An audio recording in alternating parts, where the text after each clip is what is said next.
The time is now. On everything. Took my heart away from money. I ain't interested in fame. And I pray that never change. Ambition is priceless. It's something that's in your veins. And I put that on my name. As far as when I started putting it into play and when it really started becoming serious, I think I was actually posting pictures like on MySpace at that particular time. You know what I mean? Doing designs, and then it was more the people who told me this is what I should do. You know what I'm saying? And actually my pops called me and was like, yo, like, this is something I can see you taking it further. It's teaching me. By the time I was already in school, I already knew what I was doing. Basically, I just needed to go to school just to get the certificate.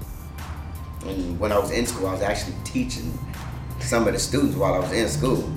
I was supposed to be the one getting taught, and I'm teaching the kids how to cut. So from that point on, I already felt like it wasn't an urge of cockiness or nothing like that. I felt real confident in my work. I started off doing it because I knew how to draw really well. And I think that kind of like turned into like one whole thing. And I think that's where I get this whole art and try to be a perfectionist, whereas I'm cutting hair at times, you know.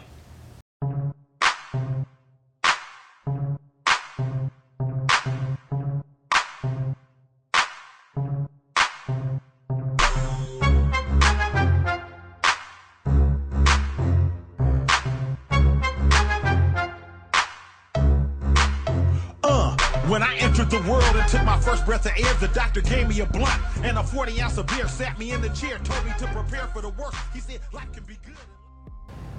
And that's basically what I did with school. I just let everything go and I just became a barber.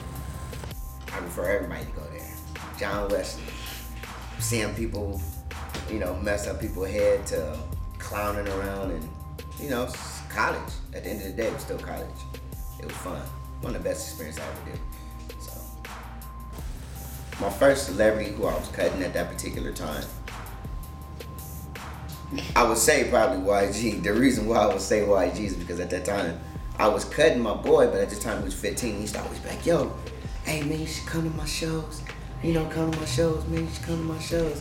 And at that time, you know, I was still working at my night job though. I wasn't even a full-time barber at that particular time. So when I was cutting him, at this time, he was still a kid and he was performing at little parties, little clubs, little stuff here and there. So that probably had to be the first celebrity, but then the first A-list celebrity I ended up cutting was 50 at his video shoot at the Tooted and Booted remix. That was the first real celebrity I've ever cut, and I loved it actually, man. It was real cool. And from that point on, it was like, this is what I'm really going to focus towards doing.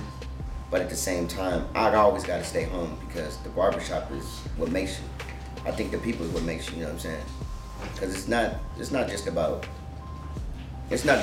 you know, they always say it's about, it's not what you know, it's who you know. But I feel like the people, like far as the clients that I cut, if I didn't cut those people and those people didn't give out word of mouth, I probably wouldn't be where I'm at right now. So I think it always starts back in the barbershop, and it always just starts with the love. Like I always keep representing barber love. Like there's no hate in me. There's no nothing. I wish the best on any barber or anything. There's more than one way to skin a cat when you're cutting your hair, so I'm always willing to learn. And I keep an open mind in this field. So I think that's one of the best things about me as well too.